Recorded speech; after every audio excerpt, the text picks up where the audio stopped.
Ce que Stéphane Dubois a fait cette nuit-là à Amboise n'a pas de nom. Ce ne fut pas seulement un acte de vandalisme, ce fut une déclaration de guerre contre le ciel lui-même. Imaginez la scène. Un homme adulte, consumé par une haine irrationnelle, aspergeant d'essence le visage de la Vierge Marie pendant que ses voisins hurlaient d'horreur. Mais lorsqu'il lança l'allumette, il ne se produisit pas ce que la physique dicte. Stéphane ne célébra pas sa victoire, il resta pétrifié, les yeux exorbités et la peau pâle comme un cadavre, fixant quelque chose au milieu des flammes que personne d'autre ne pouvait voir. Quelque chose de si terrifiant et d'absolument divin qu'il le fit tomber à terre, tremblant de manière incontrôlable et suppliant une pitié sans qu'aucun son ne sorte de sa gorge. Ce que vous êtes sur le point d'entendre est la preuve définitive qu'il y a des limites que l'homme ne devrait jamais franchir. Car la réponse d'en haut peut être immédiate et foudroyante. Avant de vous révéler le mystère qui a laissé les médecins sans voix et tout un village à genoux, arrêtez-vous un instant. Nous voulons savoir de quel coin du monde vous nous rejoignez pour être témoin de ce miracle. Écrivez maintenant dans les commentaires votre ville et votre pays. Faites-le vite, car l'obscurité est sur le point de tomber sur Stéphane et j'ai besoin que vous soyez prêts pour ce qui va suivre. Le soleil de l'après-midi commençait à descendre sur les rues pavées d'Amboise, baignant les façades à colombage d'une teinte dorée et chaude, typique de l'hiver dans le Val-de-Loire. C'était le 7 décembre, une date qui, dans ce coin du monde, n'est pas simplement un jour de plus sur le calendrier, mais la veille d'un événement qui arrête le temps et accélère les cœurs, la fête de l'Immaculée Conception. L'air était imprégné d'un mélange d'arômes que l'on ne trouve qu'ici en cette saison. L'odeur sucrée et épicée du vin chaud mijotant dans de grandes marmites, le parfum réconfortant des crêpes cuisant sur des plaques chaudes et, surtout, la fragrance inimitable de centaines de roses et de lys qui ornaient chaque recoin. L'atmosphère vibrait d'une électricité sacrée. On entendait au loin les répétitions de la fanfare locale et le murmure constant des prières qui s'échappaient des cours ouvertes, où les familles préparaient leurs autels pour honorer la Reine du Ciel, la Vierge Marie. Tout semblait être en parfaite harmonie, un tissu social uni par un fil invisible de foi inébranlable qui avait soutenu ces familles pendant des générations à travers les guerres, les crises et les deuils. Au centre de la petite place du village, l'activité était frénétique et joyeuse. Monique Fournier, une femme de 70 ans aux mains burinées par le travail et au visage illuminé par un sourire serein, dirigeait les voisins dans l'installation de l'hôtel principal. Cette année, la communauté avait rassemblé ses économies, euro après euro, pour acheter une magnifique toile de grande taille de la Vierge, une reproduction fidèle qui capturait la tendresse de son regard incliné et l'éclat des étoiles sur son manteau azur. Les hommes hissaient l'image avec un soin révérencieux, comme s'ils portaient une personne vivante, tandis que les enfants couraient partout avec des cierges magiques éteints, attendant avec impatience la nuit. Il n'y avait pas de luxe sur cette place, mais il y avait une richesse spirituelle qui débordait les limites du matériel.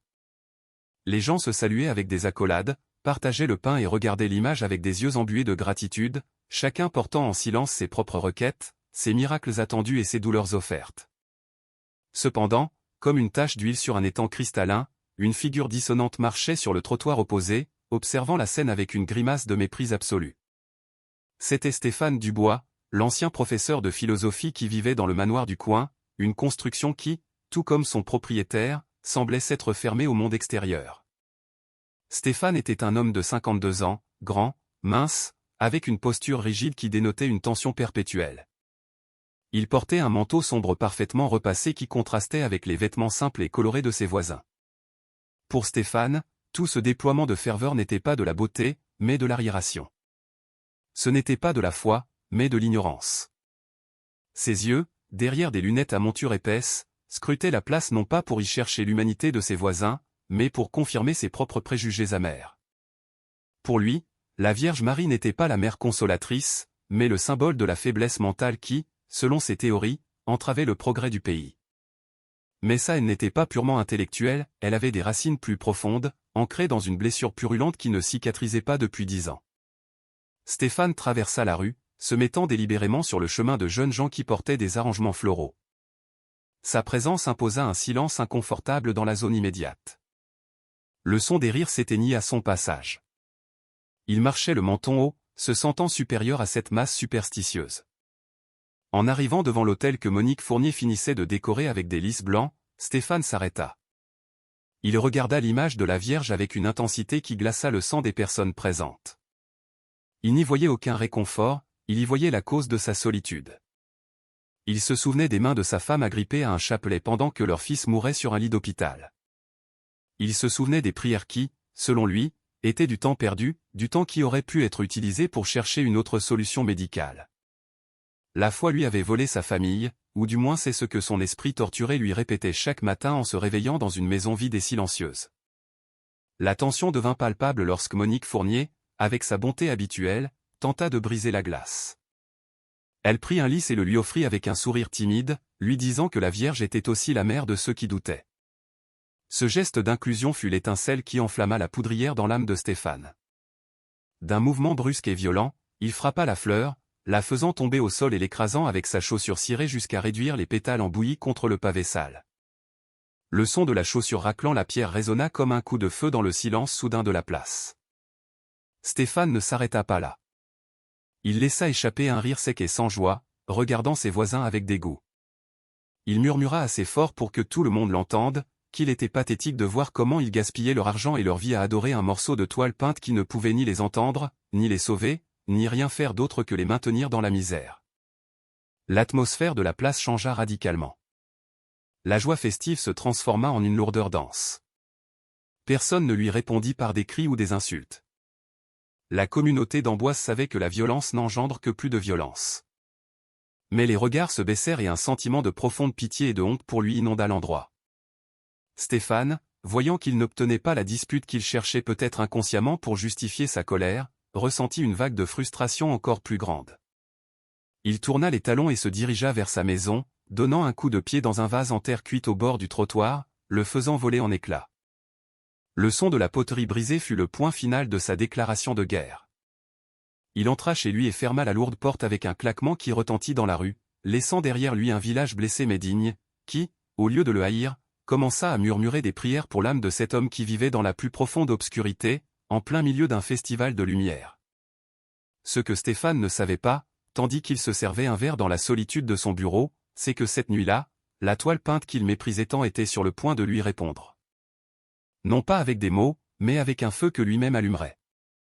En fermant la lourde porte en bois sculptée de sa maison, le monde vibrant de couleurs, d'arômes et de chants fut assourdi, réduit à un bourdonnement lointain qui, cependant, continuait de lui transpercer les oreilles comme une migraine persistante. L'intérieur de sa demeure était un contraste absolu avec la vie qui bouillonnait dehors. C'était un mausolée d'ombres allongées et de silence stérile, où l'air semblait stagnant, chargé du poids de 10 ans de poussière émotionnelle et de ressentiments accumulés. Stéphane desserra le nœud de sa cravate d'un geste brusque et se dirigea vers son bureau, une pièce tapissée de livres de philosophie et de rationalisme qui était autrefois son refuge intellectuel, mais qui ressemblait maintenant davantage à une cellule. Il se servit un verre de whisky sans glace, cherchant dans la brûlure de l'alcool quelque chose pour anesthésier la fureur que lui provoquait la vue du bonheur ignorant de ses voisins. Chaque « Vive Marie » qui filtrait par les fenêtres fermées était pour lui une gifle personnelle, un rappel de l'irrationalité qui, selon sa logique torturée, lui avait coûté tout ce qu'il aimait. Il se laissa tomber dans le fauteuil en cuir usé et son regard, presque par un acte de masochisme habituel, se posa sur le seul objet qui rompait l'ordre académique de son bureau, un cadre en argent contenant la dernière photographie de Léo. L'enfant souriait avec cette incroyable absence qui brise le cœur, pas la cause de la chimiothérapie, mais les yeux brillants d'espoir. Ce qui faisait monter la bile dans la gorge de Stéphane n'était pas le sourire de l'enfant, mais ce qu'il tenait dans ses petites mains fragiles, une image froissée de la Vierge Marie. Stéphane se souvenait de ce jour avec une clarté douloureuse. Il se souvenait comment sa femme, Valérie, avait mis cette image dans les mains de l'enfant, lui disant que la douce mère le couvrirait de son manteau. Il se souvenait de ses propres cris dans le couloir de l'hôpital, exigeant des médecins, exigeant la science, luttant contre ce qu'il appelait des superstitions médiévales pendant que son fils s'éteignait. Pour Stéphane, cette image ne représentait pas le réconfort. C'était le symbole de son échec et de la tromperie cruelle qui avait donné de faux espoirs à son fils jusqu'à son dernier souffle. « Elle ne t'a pas sauvé, mon fils » murmura-t-il à la pièce vide, serrant le verre jusqu'à ce que ses jointures blanchissent. Ils t'ont laissé mourir pendant qu'il priait. L'amertume se transformait en une colère noire et dense lorsque 3 coups doux mais insistants retentirent à la porte principale. Le son le tira de sa transe toxique. Stéphane n'attendait personne. Il avait éloigné tous ses amis et collègues des années auparavant. D'un pas ferme et la mâchoire serrée, il traversa le couloir sombre et ouvrit la porte brusquement, prêt à aboyer sur un enfant qui demanderait des bonbons ou de l'argent pour la fête. Mais ce n'était pas un enfant. C'était Monique Fournier, la même vieille femme qu'il avait méprisée sur la place quelques minutes plus tôt. La femme tenait une assiette recouverte d'une serviette brodée, d'où s'échappait la vapeur de crêpes fraîchement préparées. Sa présence là, sur le seuil de sa forteresse de solitude, avec ce regard compatissant et maternel qui semblait pardonner sa grossièreté antérieure sans qu'il ait demandé d'excuses, fut insupportable pour son orgueil. Monique ne recula pas devant le regard foudroyant du professeur. Au contraire, elle tint l'assiette fermement, offrant une trêve silencieuse au nom de la communauté qu'il méprisait tant. « Stéphane, mon garçon, » commença-t-elle d'une voix douce, ignorant la raideur de l'homme. « Je sais que vous n'aimez pas ces fêtes et je respecte votre douleur, même si vous ne le croyez pas. Mais aujourd'hui, c'est une soirée de partage. J'ai fait celle-ci, au sucre, pour vous. » Léo les adorait. La mention du nom de son fils sur les lèvres de cette femme dévote fut le détonateur final. Stéphane sentit comme si on lui avait planté un fer rouge dans la poitrine.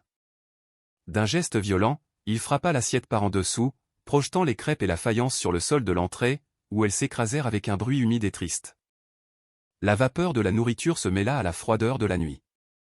Monique Fournier fit un petit pas en arrière, ses mains tremblant légèrement, mais ses yeux ne montrèrent pas de peur, seulement une tristesse infinie, comme celle de quelqu'un qui voit une personne se noyer et refuser de prendre la corde de sauvetage. N'osez pas prononcer son nom avec cette bouche pleine de mensonges. Rugit Stéphane, sa voix se brisant sous l'intensité du cri, résonnant dans la rue et faisant s'arrêter quelques voisins pour regarder. Sortez de ma maison avec votre nourriture et vos contes de fées. Vous et votre fanatisme me rendez malade. Vous croyez qu'en priant vous arrangez le monde, mais vous ne faites que du bruit et des saletés. Stéphane se pencha vers elle, envahissant son espace personnel avec un visage défiguré par la haine. Ce soir, je vais m'assurer que vous compreniez une bonne fois pour toutes que votre vierge n'est rien de plus que de la peinture et du bois. Je vais en finir avec ce cirque.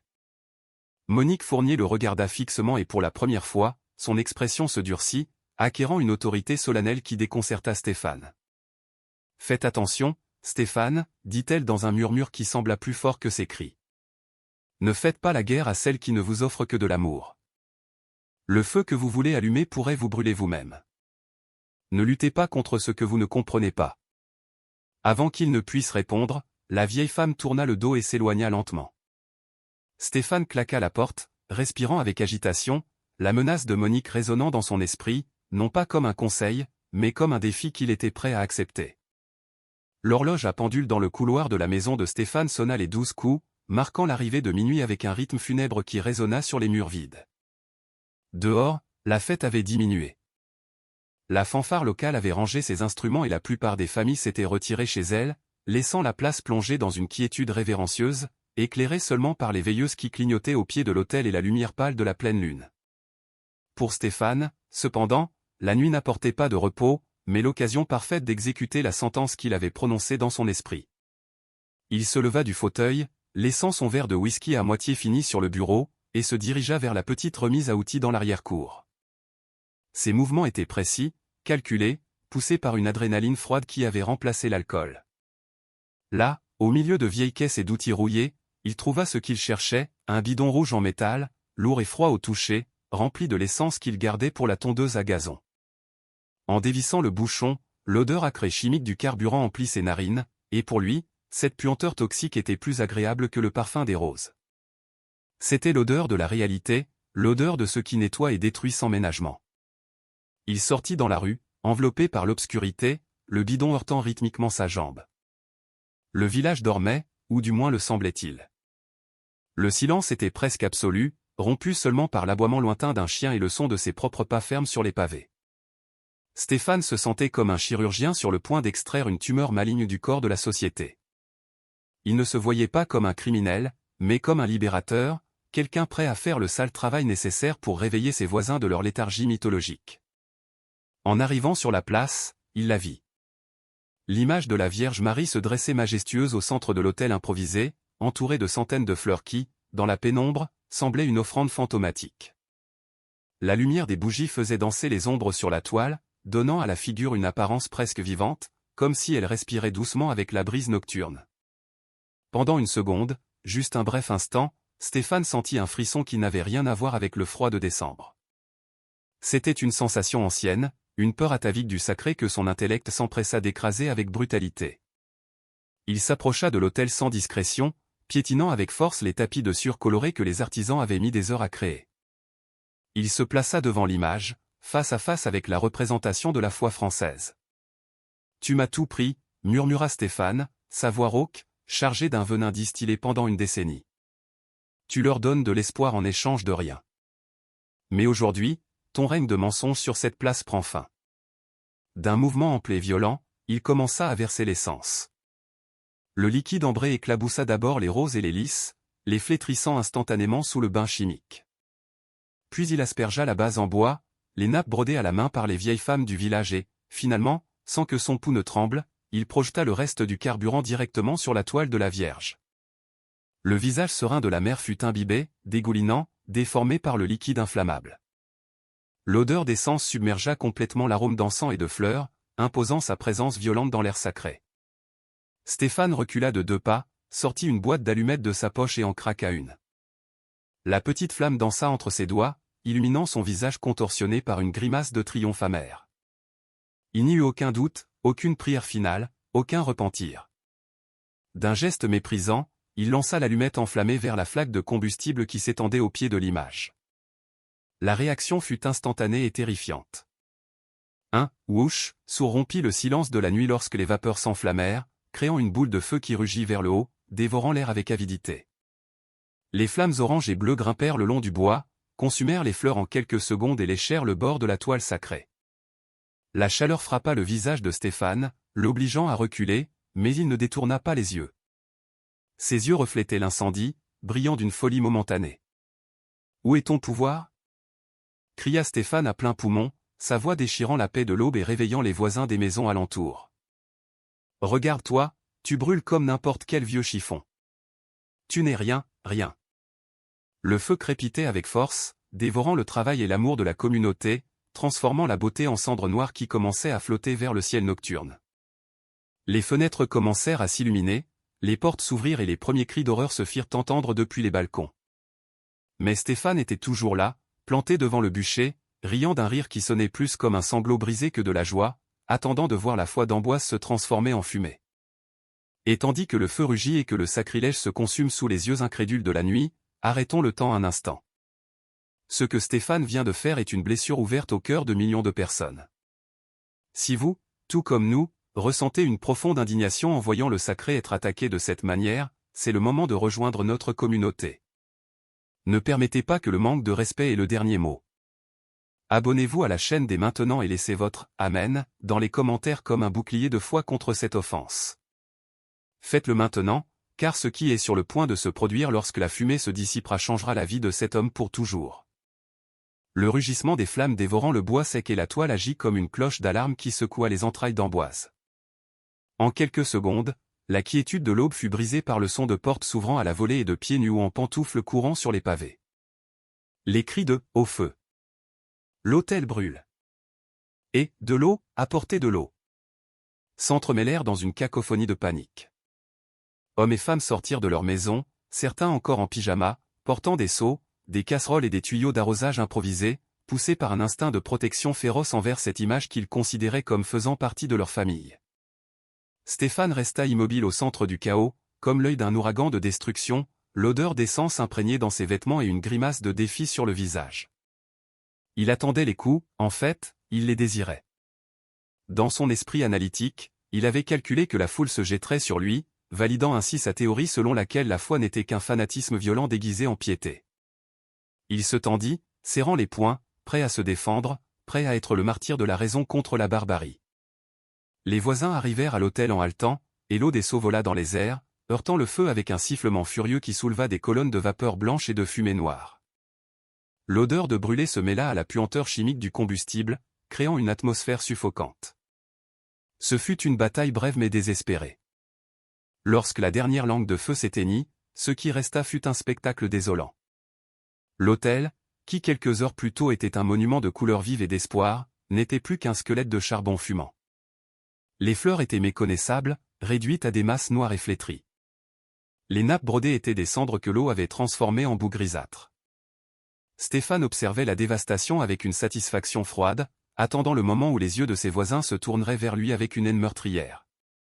Mais ce qui se produisit ensuite défia toute logique et désarma Stéphane plus que n'importe quel coup physique. Lorsque la fumée se dissipa suffisamment pour voir les dégâts, un cri étouffé, collectif, s'échappa de la gorge de la foule.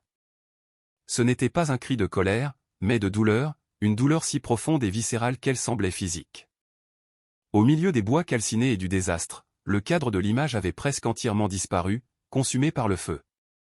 Cependant, la toile de la Vierge Marie gisait parmi les décombres, roussie sur les bords, sale de suie et d'eau, mais la figure centrale, le visage, les mains jointes en prière et le manteau étoilé restaient inexplicablement lisibles, entière, regardant la foule avec cette même expression de sérénité immuable.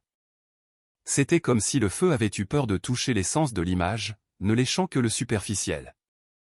Le silence qui tomba sur la place fut absolu, lourd, presque surnaturel. Personne ne regarda Stéphane, personne ne lui cria dessus. La présence du professeur devint insignifiante face à la magnitude de ce qu'ils avaient devant eux. Monique Fournier, les cheveux blancs défaits et en désordre, marcha lentement vers les restes de l'autel, ses pieds pataugeant dans l'eau sale et noire sans s'en soucier.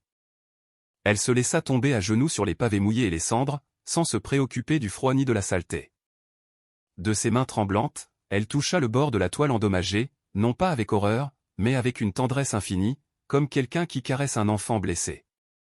Et alors, au lieu d'une malédiction contre l'incendiaire, de ses lèvres s'échappa un murmure qui brisa le silence. « Je vous salue, Marie, pleine de grâce. » Un par un, les voisins suivirent son exemple. Des hommes robustes qui travaillaient dans la construction s'agenouillèrent, pleurant ouvertement. Des mères serrèrent leurs enfants contre leur poitrine, leur couvrant les yeux mais se joignant à la prière. La place se transforma en une cathédrale à ciel ouvert sous la lune. Le son des « Ave Maria » commença à grandir, un murmure rythmique et puissant qui ne cherchait pas la vengeance, mais le réconfort. C'était une muraille de son faite de pure dignité. Stéphane, qui avait reculé d'un pas involontairement, sentit un vide dans son estomac. Cette réaction ne cadrait pas avec ses schémas.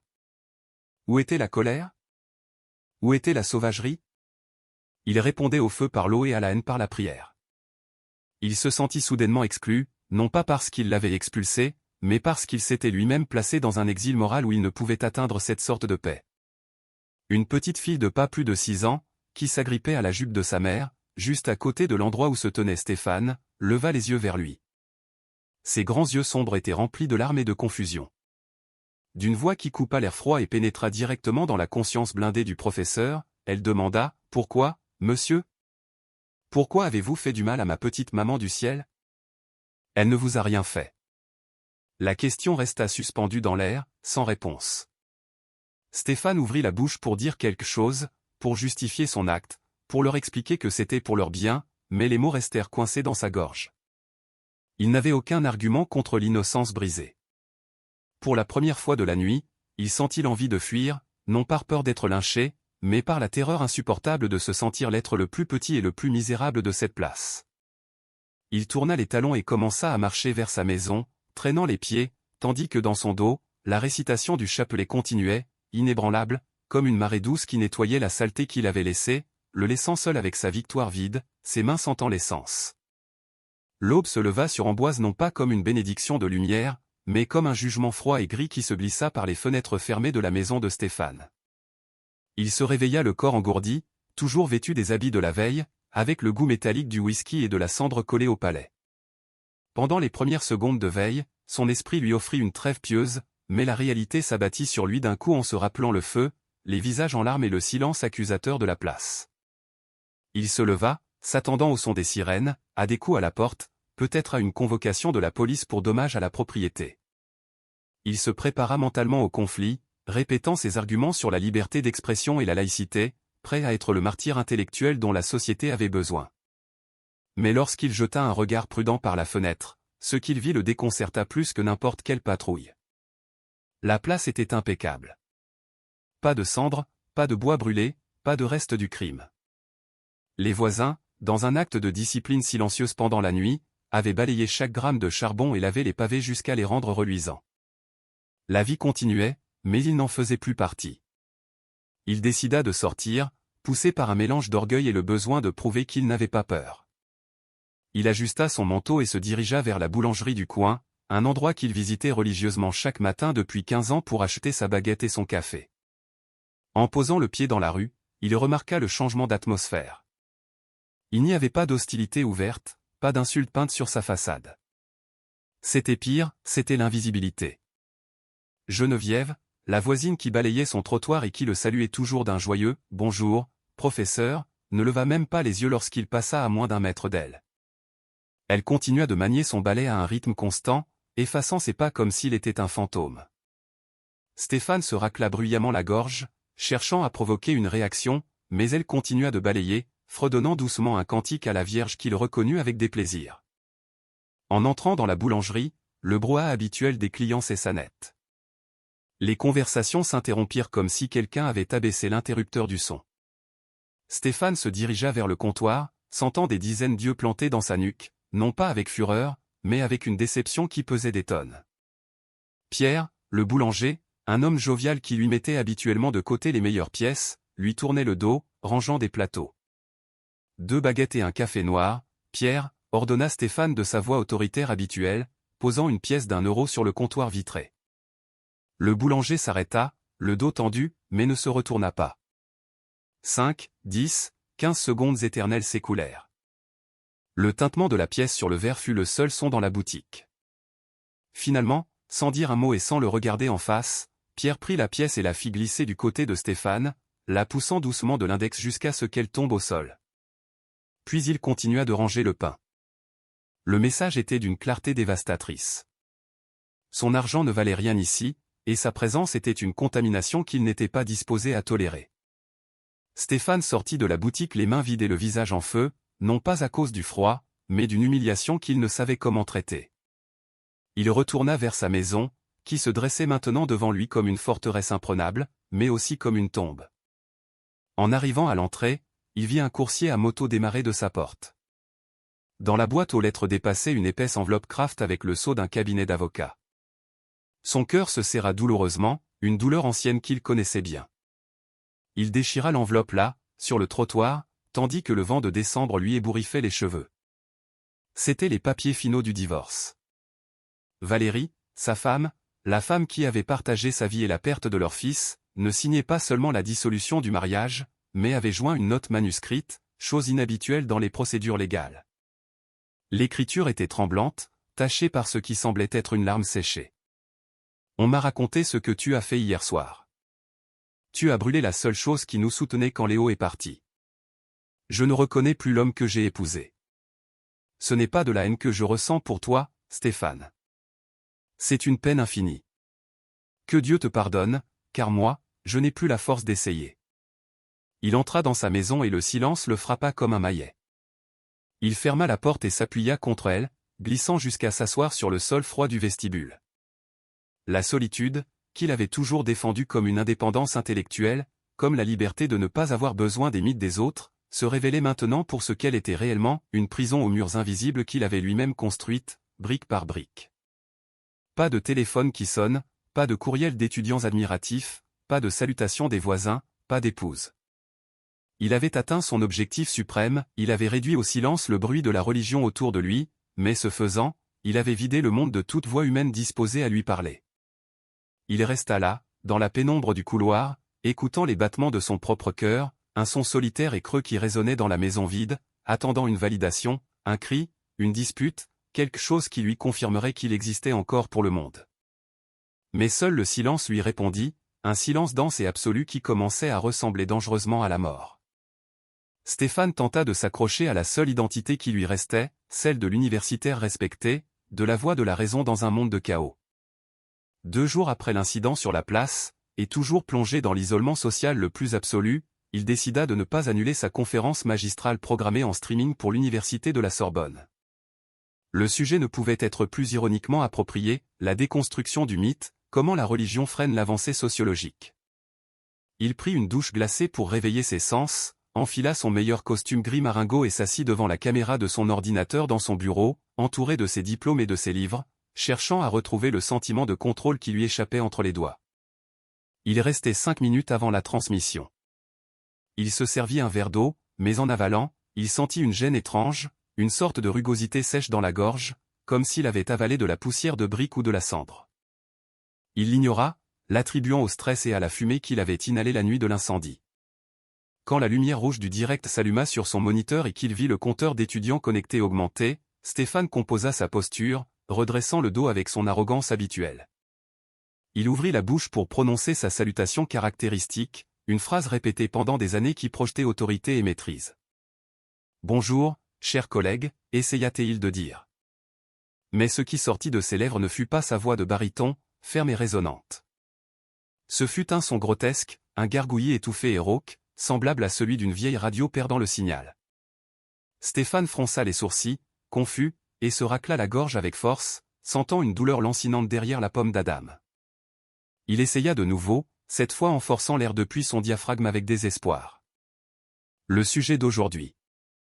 Croassa-t-il. Le mot se brisa en deux. Ses cordes vocales n'obéissaient pas. Elles semblaient rigides, mortes, comme si deux mains invisibles s'étaient refermées autour de son cou, empêchant le passage de toute vérité ou mensonge qu'il voulait articuler. La panique commença à monter dans sa poitrine comme une marée froide. À l'écran, les commentaires des étudiants commencèrent à apparaître. « Professeur, vous allez bien ? Problème de son ?» Stéphane frappa la table du poing, furieux contre sa propre biologie, et tenta de crier une malédiction pour évacuer sa frustration. L'effort fut excessif. Une toux violente, convulsive, explosa du plus profond de ses poumons, secouant tout son corps. Ce n'était pas une toux normale, c'était un spasme brutal qui le plia en deux sur son bureau. Il sentit un goût métallique et chaud inonder sa bouche. En portant son mouchoir blanc à ses lèvres, il le retira, imbibé d'un rouge vif et alarmant. Du sang. Il crachait du sang. La caméra continuait de diffuser son effondrement en temps réel à des centaines d'étudiants. Stéphane, les yeux injectés de terreur et de larmes involontaires dues à l'effort, rabattit l'ordinateur portable d'un coup sec, coupant la connexion et se retrouvant seul dans la pénombre de son bureau, haletant pour de l'air, le silence de la maison se refermant sur lui comme une dalle de marbre. Des heures plus tard, Stéphane se trouvait assis sur un brancard des urgences au centre hospitalier régional, un lieu qu'il citait autrefois comme exemple du triomphe de la science sur la foi. L'atmosphère était stérile, sentant l'alcool et le désinfectant, éclairée par des néons qui ne laissaient aucune place aux ombres ni au mystère. Pourtant, le mystère était là, logé dans sa gorge. Une équipe de 3 spécialistes, dont un otorhinolaryngologiste de renom et un oncologue, examinait les résultats de ses scanners et laryngoscopies avec des expressions de profonde perplexité. Stéphane, incapable de parler, écrivait frénétiquement sur un carnet « C'est un cancer ? Une infection due à la fumée ? Dites-moi ce que j'ai. » Ses mains tremblaient tellement que l'écriture était à peine lisible. Il se sentait comme un animal piégé, dépendant entièrement de ces hommes en blouse blanche qui étaient les prêtres de sa propre religion, la médecine. Le médecin principal, un homme grisonnant et sérieux, retira ses lunettes et regarda Stéphane avec un mélange de frustration professionnelle et de pitié. « Professeur Dubois, je vais être honnête avec vous, car j'apprécie la précision tout autant que je sais que vous le faites, » commença le docteur, choisissant ses mots avec soin. Psychologiquement, il n'y a aucune raison à cela. Vos cordes vocales sont intactes. Il n'y a pas de tumeur, pas de polype, pas d'infection virale ou bactérienne, pas de dommages par inhalation de fumée qui justifierait une paralysie totale. Vos analyses de sang sont parfaites. C'est comme si elles s'étaient simplement éteintes, comme si le nerf avait décidé de cesser de transmettre. Stéphane lâcha le stylo, qui roula sur le sol avec un bruit sec. La sentence tomba sur lui avec un poids écrasant. La science n'avait pas de réponse. La logique n'avait pas de remède. Nous appelons cela une aphonie psychogène idiopathique dans les cas extrêmes. Mais je n'ai jamais vu une apparition aussi abrupte et totale, continua le médecin, parlant presque pour lui-même. Nous allons vous hospitaliser pour observation, mais pour l'instant, professeur, je ne peux pas vous promettre que vous retrouverez votre voix. Vous devez vous préparer à la possibilité que cela soit permanent. Stéphane se laissa tomber en arrière sur le brancard, fixant le plafond blanc et vide. L'ironie était si cruelle qu'elle semblait conçue par une intelligence supérieure et vengeresse. Lui, l'homme qui avait utilisé sa voix pour se moquer, pour blesser, pour nier le sacré et humilier les croyants, était maintenant muet. Il avait voulu faire taire Dieu, et Dieu ou l'univers, ou le karma, ou quoi que ce soit qu'il refusait de nommer ou lui avait rendu l'appareil avec une précision chirurgicale. Il était seul, atteint d'une maladie qui n'existait pas dans les livres, et enfermé dans le silence absolu qu'il avait lui-même provoqué. La nuit tombait sur l'hôpital. Et pour la première fois de sa vie, Stéphane Dubois eut peur de fermer les yeux. L'aube du 8 décembre se glissa dans les couloirs aseptisés du centre hospitalier régional avec une lenteur agonisante. Pour Stéphane, confiné au lit 402 de l'aile de médecine interne, le temps avait cessé d'être une mesure linéaire pour devenir un cycle interminable de pensées sombres et de sons mécaniques. Le bip rythmique du moniteur cardiaque à côté de lui était la seule conversation qui lui était permise, un rappel constant que son corps était toujours vivant, bien que son esprit se sente plus mort que jamais.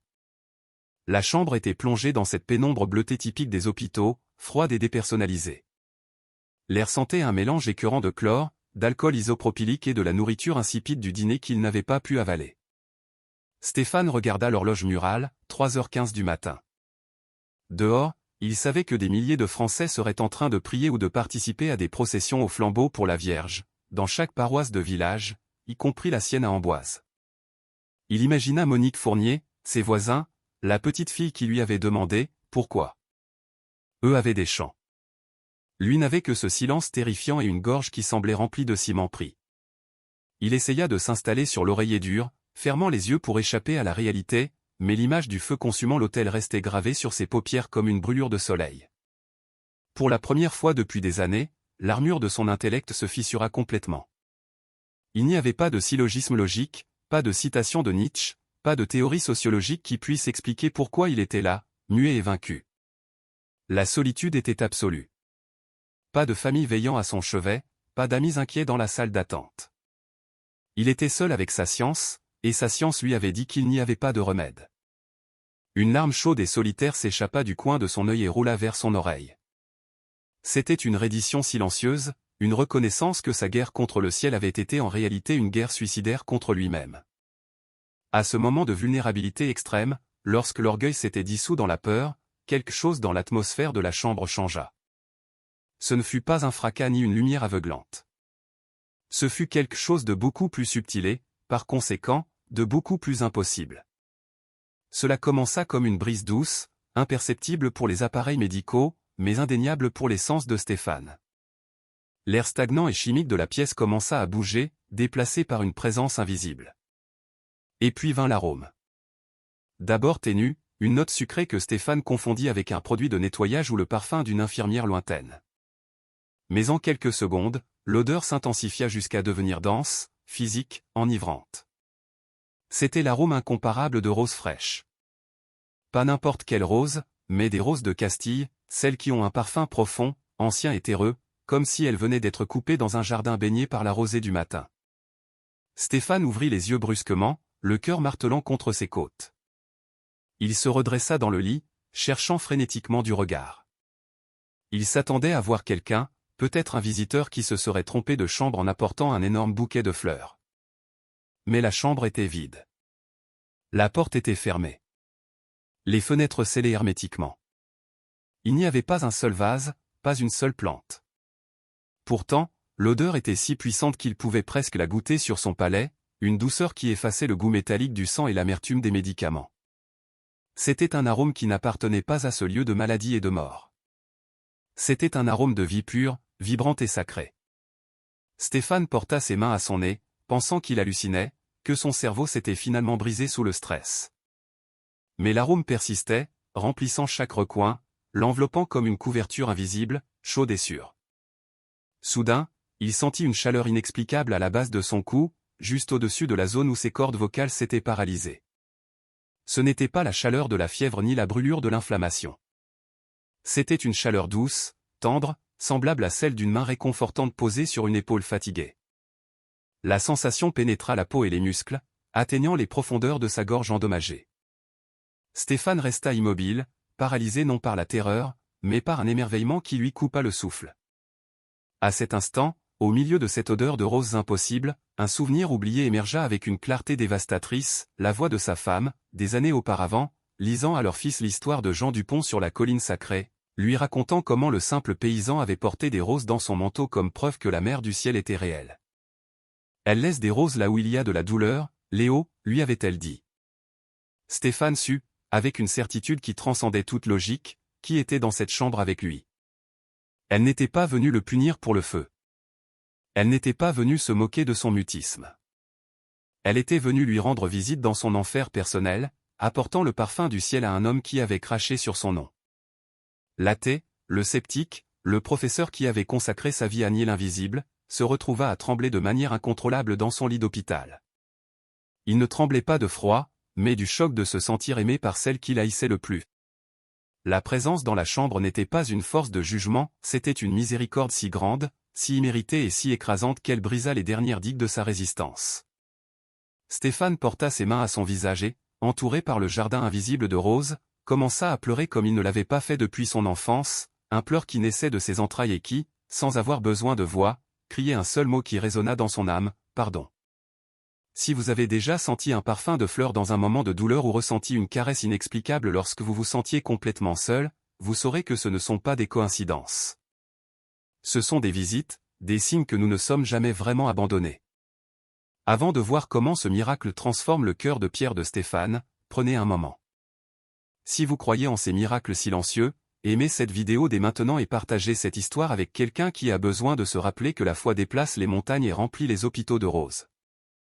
Les larmes de Stéphane n'étaient pas simplement de l'eau salée, elles étaient le drainage d'une infection spirituelle qui avait purulé en lui pendant une décennie. Agenouillé sur le linoléum froid de la chambre d'hôpital, la chemise d'hôpital collée à son dos par une sueur froide, le professeur de philosophie, l'homme de la logique inébranlable, s'effondra pièce par pièce. L'arôme de Rose, qui continuait de saturer l'air avec une intensité impossible, agissait comme un dissolvant pour son orgueil. Pendant des années, Stéphane avait enseigné que l'univers était indifférent, que la souffrance était aléatoire et que la prière était un mécanisme de défense des esprits faibles. Mais là, dans la solitude de l'aube, il était confronté à une réalité empirique qu'aucune thèse ne pouvait réfuter. Il avait attaqué le sacré avec le feu et la haine, et le sacré lui avait répondu avec du parfum et de la chaleur. Cette asymétrie la violence humaine répondue par la tendresse divine fut le coup final qui brisa la carapace de son ego. Tandis qu'il sanglotait, le front appuyé sur le bord métallique du lit, une compréhension dévastatrice le transperça. Il réalisa que son mutisme n'avait pas été une punition vengeresse comme il l'avait cru dans sa paranoïa initiale. Non. Le mutisme avait été un acte de miséricorde chirurgicale. Il avait eu besoin d'être réduit au silence pour cesser d'écouter sa propre rhétorique venimeuse. Il avait eu besoin de perdre sa voix pour pouvoir entendre pour la première fois le murmure de son propre cœur brisé. L'image de la Vierge sur la place, celle qu'il avait tenté de réduire en cendres, apparut dans son esprit non pas comme un objet de bois et de toile, mais comme une présence vivante. Il se souvint comment le feu ne l'avait pas touchée, comment elle était restée sereine au milieu des flammes, et il comprit qu'elle avait été là aussi quand son fils était mort, non pas comme une spectatrice cruelle, mais comme une mère qui reçoit dans ses bras ce que le monde laisse partir. Le souvenir de Léo le frappa alors avec une force qui lui coupa presque le souffle. Pendant 10 ans, Stéphane avait interdit à son esprit de se souvenir du rire de son fils, de sa voix, de ses derniers jours, parce que la douleur était trop grande pour la supporter sans l'anesthésie de la colère. Il avait transformé le deuil en guerre pour ne pas avoir à ressentir la tristesse. Mais maintenant, enveloppé dans l'odeur de Rose, la même odeur qui, selon les grands-mères, précédait les miracles où les vannes s'ouvrirent. Il vit Léo clairement, non pas sur son lit de mort, mais courant dans le jardin d'Amboise, avec cette image de la Vierge à la main que Stéphane haïssait tant. « Papa, elle prend soin de moi », lui avait-il dit. Stéphane, tremblant, réalisa que sa haine envers la Vierge n'était pas due à l'incrédulité, mais à la jalousie. Il était jaloux que son fils et sa femme trouvent du réconfort auprès de quelqu'un qui n'était pas lui, en quelque chose qu'il ne pouvait ni contrôler ni disséquer sous un microscope. « Je suis un sot. Je suis un homme misérable », pensa-t-il. Et la pensée fut si forte que ses lèvres bougèrent pour l'articuler. Il sentit une douleur aiguë dans sa gorge, comme si les muscles atrophiés résistaient à se réveiller, mais la chaleur qu'il avait ressentie auparavant pulsa de nouveau dans son cou, l'encourageant, lui donnant la permission. Stéphane leva le visage, les yeux enflés et rouges, regardant vers le néant et vers le tout à la fois. Il avait besoin de parler, non pour donner une conférence, non pour insulter, non pour avoir raison. Il avait besoin de parler pour se rendre. Il inspira profondément l'air parfumé, remplissant ses poumons de cette grâce invisible, et força l'air à travers ses cordes vocales paralysées. Le son qui sortit fut rauque, faible, à peine un filet de voix enrouée qui sonnait comme s'il traînait des pierres. Mais c'était une voix, c'était un son humain. Pardonnez-moi. Croassa-t-il, et le son de sa propre voix l'effraya et le soulagea en même temps. Il toussa, mais cette fois, il n'y eut pas de sang, seulement le dégagement de sa gorge. Il essaya de nouveau, avec plus de force, avec plus d'intention. Pardonnez-moi. Mère. Le mot « mère » lui parut étrange sur sa langue. Un mot qu'il n'avait jamais utilisé en référence à la Vierge, mais qui semblait maintenant la seule vérité possible. Stéphane ferma les yeux et, visualisant le visage qu'il avait profané, continua sa confession dans la pénombre. Je vous ai donné du feu, et vous me donnez des roses. Je vous ai craché dessus, et vous me rendez la voix. Les larmes jaillirent de nouveau, mais elles n'étaient plus de désespoir, elles étaient de gratitude, un pleur qui nettoyait et guérissait. Notre douce mère. Murmura-t-il, utilisant le nom affectueux que sa femme utilisait, se rendant finalement à la culture et à la foi de son peuple. Pardonnez-moi pour mon orgueil. Pardonnez-moi de ne pas avoir su pleurer mon fils. Prenez soin de lui. Prenez soin d'eux. Je ne veux plus me battre. Je ne peux plus me battre contre tant d'amour. Stéphane resta là, agenouillé, murmurant des prières fragmentées qu'il se souvenait de son enfance lointaine, mêlées à des demandes de pardon. La sensation d'oppression dans sa poitrine, ce poids de plomb qu'il avait porté depuis les funérailles de son fils, commença à se dissiper, remplacé par une légèreté qui lui donnait le vertige. La chambre d'hôpital, autrefois une cellule de punition, était devenue un sanctuaire. Il n'y avait pas d'ange visible, pas de lumière au néon, mais il y avait un homme qui était entré muet et brisé par la haine et qui, maintenant, dans le silence de la nuit, était reconstruit par la miséricorde. Sa voix était revenue. Oui, mais Stéphane savait qu'il ne l'utiliserait plus jamais pour blesser. Cette voix ne lui appartenait plus, elle appartenait à celle qui la lui avait rendue. Et tandis que l'arôme de rose commençait à s'estomper lentement, laissant une paix profonde dans l'air, Stéphane sut exactement ce qu'il devait faire dès qu'il sortirait de là. Le miracle n'était pas seulement qu'il pouvait parler. Le miracle était que, pour la première fois, il avait quelque chose qui valait la peine d'être dit. 3 jours plus tard, un taxi s'arrêta à l'entrée de la place d'Amboise. C'était un après-midi nuageux, avec cet air frais qui annonce l'hiver profond. Du véhicule descendit Stéphane, mais ce n'était pas l'homme droit et hautain que les voisins se rappelaient. Il paraissait plus mince, plus pâle, avec ses vêtements flottants sur un corps qui semblait s'être rétréci sous le poids d'une immense révélation. Cependant, ce qui attirait le plus l'attention n'était pas sa fragilité physique, mais ce qu'il portait. Avec un effort visible qui faisait trembler ses bras affaiblis, Stéphane sortit du siège arrière une grande et lourde caisse en bois, puis, avec un soin extrême, il en extraya une statue en pierre de tuffeau finement sculptée. C'était une image de la Vierge Marie de près d'1 mètre de haut, une magnifique œuvre d'artisanat qui avait coûté la majeure partie des économies qui lui restaient. Il n'avait pas marchandé le prix avec l'artisan, il sentait que le sacrifice économique était la plus petite partie de sa pénitence. Le son de ses pas traînant la pierre résonna dans le silence de la place. Les voisins, vaquant à leurs occupations quotidiennes, s'arrêtèrent net. Geneviève cessa de balayer. Les enfants arrêtèrent de jouer au ballon. Les fenêtres s'ouvrirent discrètement. Tous observaient avec un mélange de méfiance et de curiosité. Que tramait encore le professeur? Était-ce une autre moquerie macabre? Une autre performance de son athéisme militant? La tension dans l'air était si dense qu'on aurait pu la couper au couteau. Stéphane sentait les regards plantés dans son dos comme des aiguilles, mais il ne leva pas la tête avec défi. Il garda la tête basse, le regard fixé sur le sol, avançant pas à pas vers l'endroit exact où, quelques nuits plus tôt, il avait allumé le bûcher. En arrivant au centre de la place, juste là où subsistait une légère tache noire sur les pavés que les voisins n'avaient pas pu nettoyer complètement, Stéphane s'arrêta. Il posa la lourde statue de pierre sur le sol avec révérence, s'assurant qu'elle soit stable. Puis il fit quelque chose que personne à Amboise n'aurait jamais imaginé voir, même dans ses rêves les plus fous. Le professeur d'université, l'homme qui regardait tout le monde de haut, plia les genoux. Il ne s'accroupit pas, il s'agenouilla complètement, sans se soucier de la poussière ni de la dureté de la pierre, se retrouvant à la hauteur des yeux de l'image qu'il venait d'apporter. Il resta là quelques secondes, respirant avec difficulté, rassemblant le courage d'affronter le jugement humain après avoir affronté la miséricorde divine. Il leva les yeux et chercha parmi les visages stupéfaits de la foule qui commençait à former un cercle autour de lui. Ses yeux, autrefois froids derrière ses lunettes, étaient maintenant humides et brillaient d'une humanité inconnue. Il chercha jusqu'à trouver Monique Fournier, qui se tenait au premier rang, serrant son châle contre sa poitrine, le regardant avec une expression indéchiffrable. Stéphane lui fit signe de la main, l'invitant à s'approcher. La vieille femme hésita un instant, mais la sincérité sur le visage de l'homme la fit bouger. Elle s'approcha pas à pas jusqu'à se tenir devant lui. Stéphane, toujours à genoux, la regarda d'en bas. « Monique, dit-il. » Sa voix n'était pas le baryton autoritaire d'autrefois. C'était une voix rauque, douce, une voix qui était passée par le feu et en était revenue différente, guérie. En l'entendant parler, un murmure d'étonnement parcourut les personnes présentes. Tous savaient qu'il avait perdu la parole, la rumeur de sa punition s'était répandue comme une traînée de poudre.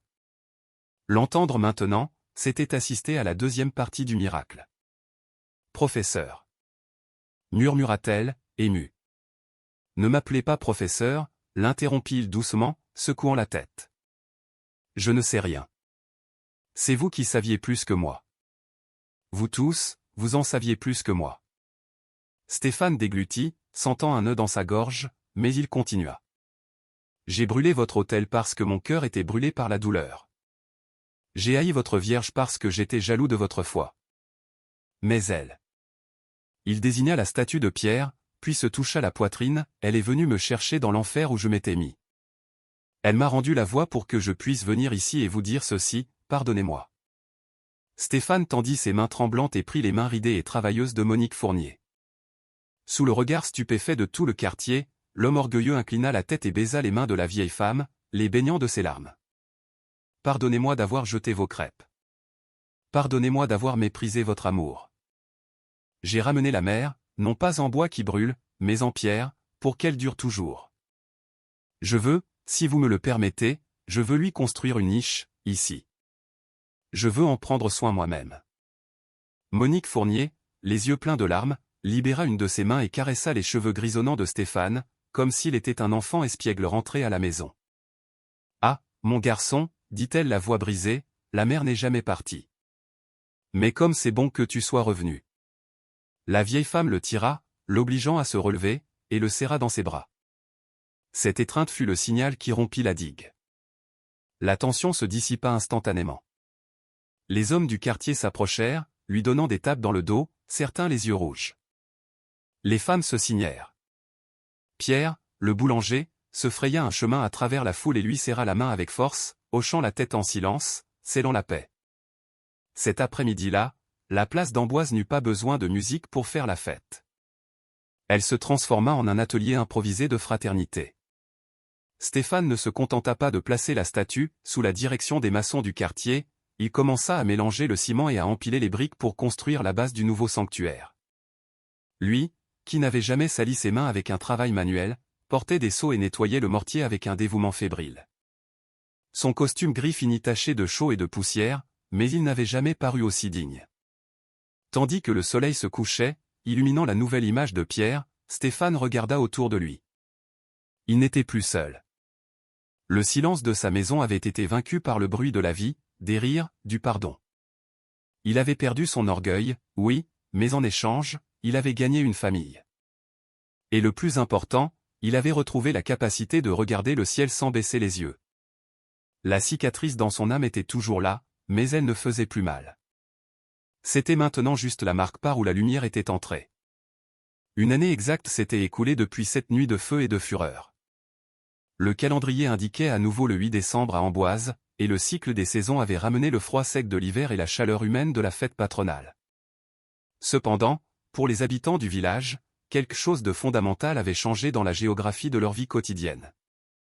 La place, autrefois lieu de passage ou de célébration sporadique, était devenue un cœur battant de sa propre force, centré autour d'une nouvelle construction qui attirait les regards des habitants et des étrangers. Ce n'était plus un hôtel improvisé avec des tables pliantes et des nappes prêtées. C'était une niche solide et magnifique, construite en pierre de tuffeau et en briques rouges, conçue avec un arc en plein cintre qui protégeait la statue de la Vierge que Stéphane avait apportée le jour de sa reddition publique. Les fleurs fraîches ne manquaient jamais. Les voisins se relayaient pour s'assurer que notre douce mère ait toujours des roses, des tubéreuses et des tournesols à ses pieds, créant un jardin perpétuel au milieu du béton. À côté de la niche, assis sur un banc en bois qu'il avait lui-même verni, se trouvait Stéphane. Il ne portait plus le costume gris maringo de coupe italienne, ni la cravate en soie qu'il utilisait autrefois comme une armure de supériorité académique. Il était vêtu simplement d'un pull en laine tricoté à la main, un cadeau de Monique Fournier, et d'un pantalon de velours côtelé confortable. Ses lunettes étaient toujours là, mais elles n'encadraient plus un regard de jugement inquisiteur, mais des yeux qui irradiaient une patience infinie. Autour de lui, il n'y avait pas d'étudiants universitaires prenant des notes sur l'existentialisme ou la mort de Dieu. Il y avait un groupe de 7 enfants du village, assis par terre les jambes croisées, tenant des livres de lecture de base et des cahiers. Parmi eux se trouvait la petite fille qui, un an plus tôt, lui avait demandé pourquoi il avait fait du mal à la Vierge. Maintenant, elle le regardait avec une admiration absolue, levant la main pour participer. Stéphane tenait un livre ouvert, mais ce n'était pas un traité philosophique. C'était une édition illustrée d'un ancien récit des apparitions mariales. Sa voix, cet outil qu'il avait miraculeusement retrouvé dans la solitude de l'hôpital, sonnait claire et ferme, bien qu'elle ait acquis une douceur veloutée qui lui était auparavant étrangère. Il lisait à voix haute pour les enfants, leur apprenant non seulement à déchiffrer les lettres, mais aussi à comprendre le sens profond des mots. « Écoute, mon tout petit » lut Stéphane, s'arrêtant pour regarder ses élèves. « Savez-vous pourquoi elle l'appelle le tout petit ? Ce n'est pas parce qu'il est petit en taille. C'est parce que pour elle, les petits, ceux que personne ne voit, sont les plus importants. » Jean Dupont se sentait indigne, il se sentait peu de choses, tout comme nous nous sentons parfois lorsque nous croyons avoir commis de très grandes erreurs. Stéphane fit une pause et son regard se détourna un instant vers la statue de pierre. Pendant une seconde, il vit le reflet de son propre passé, l'homme arrogant qui se croyait un géant intellectuel et qui était en réalité un nain spirituel. Il se souvint du feu, du silence, de la peur, puis du parfum. Ce souvenir ne lui causait plus de douleur, mais une gratitude qui lui remplissait la poitrine. Il reporta son attention sur les enfants. Mais elle lui a dit, « Ne suis-je pas là, moi qui suis ta mère ?» Et cela, les enfants, signifie qu'il n'y a rien que vous puissiez briser qu'elle ne puisse réparer. Il n'y a pas d'obscurité où elle ne puisse entrer pour vous prendre par la main et vous en sortir. La petite fille leva la main et demanda, même si on a été très méchant, « Monsieur Stéphane ?» L'ancien professeur sourit, et les rides autour de ses yeux se marquèrent de bonté. Surtout quand on a été méchant. Parce que c'est là qu'on a le plus besoin d'une étreinte. Je le sais mieux que personne. La classe se termina lorsque les cloches de l'église annoncèrent la messe de midi. Les enfants se levèrent, rangèrent leurs affaires et coururent vers leur maison en lui lançant des cris joyeux de « Au revoir, monsieur Stéphane, à demain ». Il resta là, ramassant les livres calmement. Monique Fournier s'approcha avec 2 tasses de chocolat chaud, s'asseyant à côté de lui sans avoir besoin de demander la permission. Pendant un moment, ils contemplèrent tous les deux le sanctuaire en silence, regardant les gens passer, se signer et laisser une pièce ou une fleur. L'intégration de Stéphane dans la communauté était totale. Il n'était plus le fou du coin ni l'athée aigri. Il était le gardien de la niche, le maître de lecture des enfants qui avaient des difficultés à l'école, l'homme qui avait appris à écouter. « Ton épouse serait fière de toi, Stéphane, » dit doucement Monique Fournier, rompant le silence. Stéphane hocha lentement la tête, prenant une gorgée de la boisson chaude. Il avait fait la paix avec le souvenir de Valérie. Bien qu'elle ne soit pas revenue où les dommages à leur mariage avaient été trop profonds et elle avait refait sa vie dans une autre ville, il lui avait écrit une longue lettre, lui racontant tout, lui demandant pardon sans rien exiger en retour. Elle lui avait répondu par une brève note de paix, se réjouissant de sa guérison. Cela lui suffisait. Et quant à Léo, Stéphane regarda le ciel hivernal d'un bleu limpide et brillant. Il ne sentait plus le vide de l'absence. Chaque fois qu'il sentait une rose, chaque fois qu'il utilisait sa voix pour apprendre à un enfant à lire le mot « mère », il sentait son fils proche, vivant dans une dimension que son ancienne logique niait, mais que son nouveau cœur connaissait comme certaine. Stéphane se leva et s'approcha de la statue pour essuyer une petite tache de poussière sur la base. Il passa sa main sur la pierre froide, sentant la texture rugueuse sous ses doigts. Il avait perdu sa carrière à l'université, son statut social et son orgueil intellectuel. Aux yeux du monde qu'il habitait autrefois, il était un raté. Mais alors qu'il se tenait là, sous l'ombre protectrice de la Vierge Marie, entouré par l'amour d'un village qu'il avait pardonné, Stéphane Dubois se sentait, pour la première fois de sa vie, un homme accompli. Il avait trouvé la vérité non pas dans les livres, mais à genoux et au service des autres. Sa mission n'était plus de gagner des débats, mais d'allumer des lumières dans l'obscurité. Tout comme quelqu'un avait allumé une lumière pour lui quand tout n'était que ténèbres. Cette histoire nous rappelle qu'il n'y a pas de cœur si dur que la grâce ne puisse attendrir, ni d'erreur si grande que la miséricorde ne puisse couvrir. Stéphane a tenté de brûler la foi et a fini par être consumé par l'amour. Si cette histoire de transformation a touché votre âme et vous a donné de l'espoir pour vos propres luttes, veuillez vous abonner à notre chaîne et partager cette vidéo. Votre « j'aime » nous aide à porter ce message de lumière à plus de personnes qui ont besoin de savoir que, peu importe ce qu'elles ont fait, il y a toujours un chemin pour rentrer à la maison. Merci de nous avoir regardés et que la bénédiction vous accompagne toujours.